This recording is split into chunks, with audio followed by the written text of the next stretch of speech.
nouvelles maisons, de nouvelles autos, de nouvelles fourchettes, de nouvelles robes, de nouveaux présidents et même de nouvelles femmes.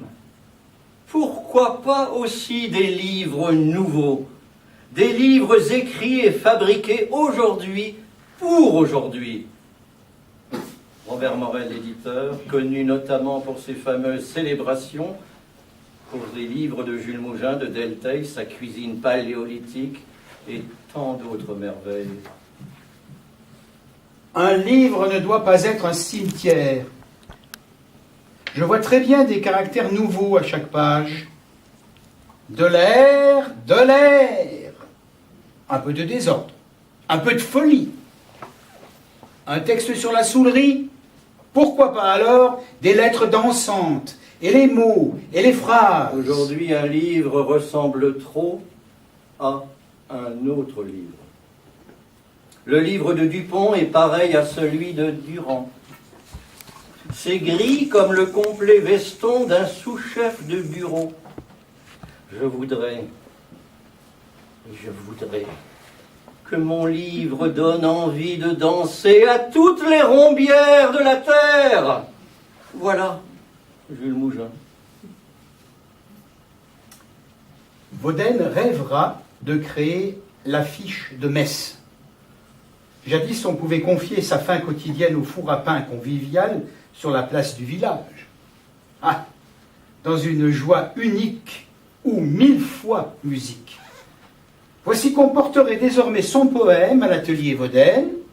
Oui, un four aimable, le four minable, non, le formidable, formidable. le formidable atelier où chaque œuvre réalisée, estampillée, typographie Messie, ne serait rien de moins pour le poète imprimeur d'origine slovène que poser sur les lèvres de la Lorraine son baiser d'adoption. Le typographe imprimeur restera fidèle au Balkis de l'Anna. J'aurai la chance de le palper tout à l'heure, sensuellement. Ça, c'est du Anna pur chiffon. Hein. Il restera fidèle au Balkis de l'Anna. Merci pour la rectification. Son papier d'élection, ça c'est pas faux. C'est vrai. Atelier de fabrication à Docelles dans les Vosges, vallée de la Vologne, lieu historique de la papeterie en France. Madame Paulette lui réservait le meilleur accueil, la plus fraternelle complicité.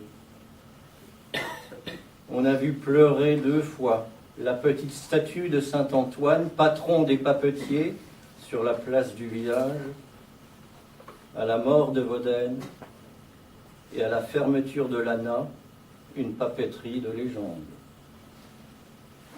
On dit parfois de la poésie de l'écrivain Vauden qu'elle ne se laisse pas volontiers prendre dès la première lecture.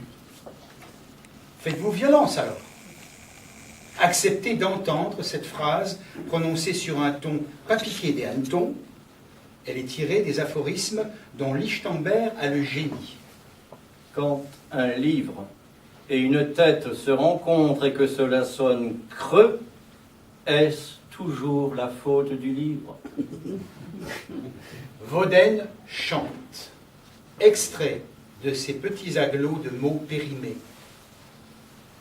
Sur la rosée de septembre, le glas d'Aboncourt s'en va, s'en vient, piétine durement l'écho et percer les oreilles. Le glas d'Aboncourt quitte l'aurore et descend dans le puits. Boire l'étoile. Ô bercé, la nuit apporte sa mort vers le petit matin. Il faut savoir mourir avant que nous quitte le temps d'aimer. Il faut savoir mourir avant que nous quitte le temps d'aimer. Il existe un trésor, mais la clé en est perdue. La clé de ce trésor, cherchez-la dans la rue. Ce qu'un humain possède, nul ne peut l'ouvrir, et tel secret obsède à devoir en mourir. La clé, un enfant la garde. Il ne sait pourquoi l'usine le regarde. Il ne sait pas qu'il est roi. Et s'il s'égrène les champs morts sur la pauvre vie à refaire, et si les bateaux hantent les ports où les retours se terrent, l'amour, lui, défie l'enfant grandi de détrôner les jeux de la rue. Colin Maillard, si mal parti, jouer rouille, jouer à la clé perdue. À Yutz, où je le visitais une première fois avec Jean-Paul Clé, en 69 ou 70, il œuvrait, il me semble, dans un ancien poulailler. Lui aurait-on offert Beaubourg en entier qu'il n'aurait pas fait mieux, ni ce fut départi de sa simplicité impériale. Que dire de sa typographie déjà poésie en elle-même, de ce don de rendre chaque lettre vivante debout, redoutable. Sylvie Reff. Le baron Vauden vit dans le vertige de l'histoire. Il devient lui-même une sorte de roi mendiant ou de prince christique de la poésie, rouge, feu et bleu, car il porte sur lui jusqu'à la souffrance ou au martyre, dans l'ombre la plus voulue, les poètes maudits du monde entier, de Georges Alexandre à Hölderlin et à Trakl, des plus glorieux aux plus fous, des plus naïfs aux plus désespérés. Jean-Paul Clé. Le monde industriel s'écroulait autour de nous, mais pas notre foi en la poésie,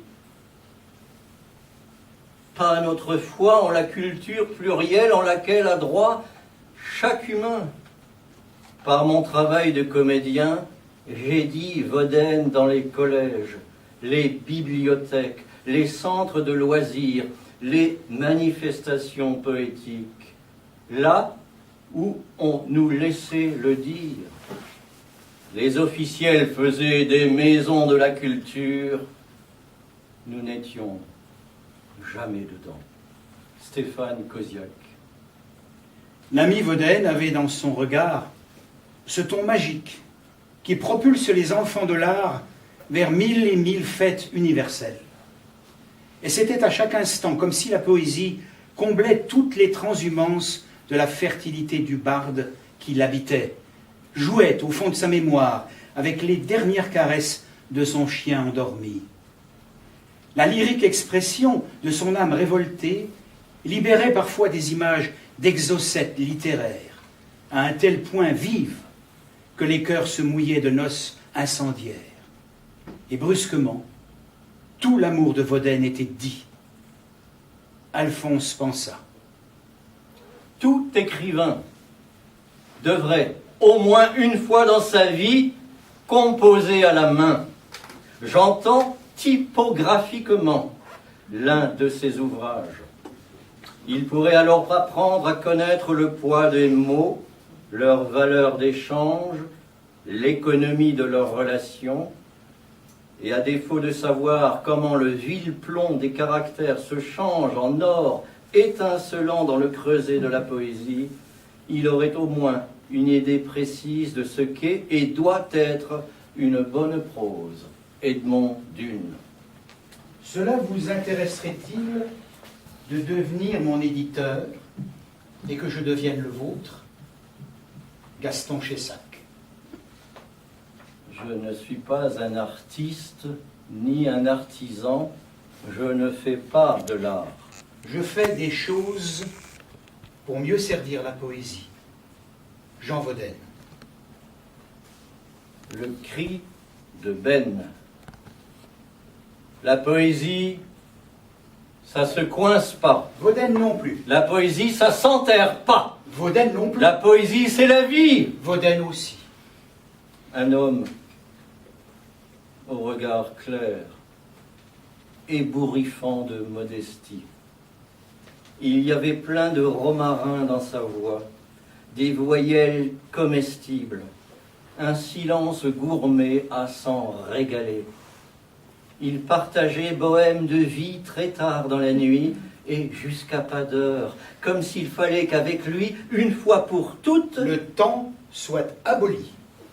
les riches heures de Vauden sont dédiées aux graveurs, photographes, cuisiniers et facteurs, aux copains et familiers, aux greffiers du cœur et aux scénographes de l'âme, à ceux qui ont aidé Vauden de son vivant, aux ménestrels, aux souffleurs dans les théâtres, aux trompettes de Jéricho et à celles d'entre toutes les femmes qui soignent la vie.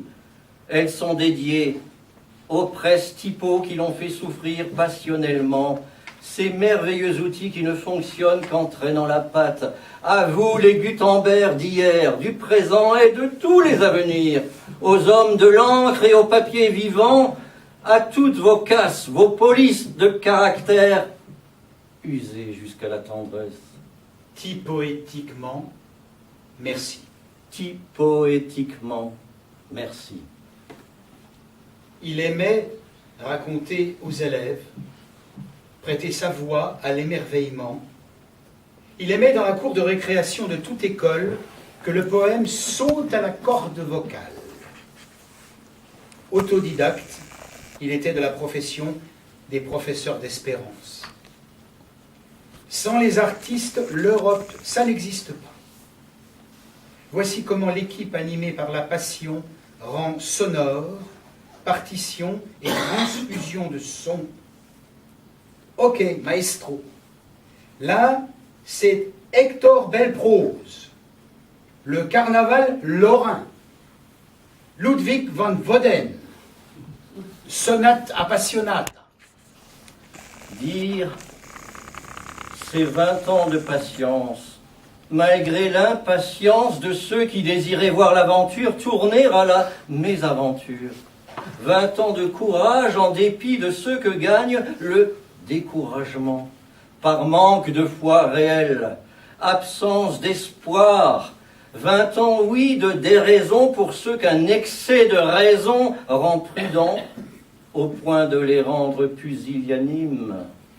20 ans de silence à la campagne, entourés de campagnes de silence qui toutes se sont soldées par des débâcles. Car à ce silence-là, celui de l'incompréhension, de la suffisance, ou tout bonnement de la bêtise, dire avait à opposer d'autres motifs de se taire, ou plutôt de ne pas aboyer, le mépris de la foire aux vanités littéraires, le recueillement qui est source de création, l'appui, la ferveur d'amitié désintéressée, et par-dessus tout, l'acte de foi en la puissance de la poésie, en un siècle où la poésie ne passe plus que pour être un aveu d'impuissance. Certes, l'entreprise de dire n'est pas exemplaire, mais elle est significative. Elle prouve que ce qui se fait à Baschütz dans de ridicules moyens matériels peut se répéter n'importe où, dans le plus petit village où se trouvent réunis des moyens spirituels suffisamment tenaces pour venir à bout de l'indifférence, de l'envie et du dénigrement.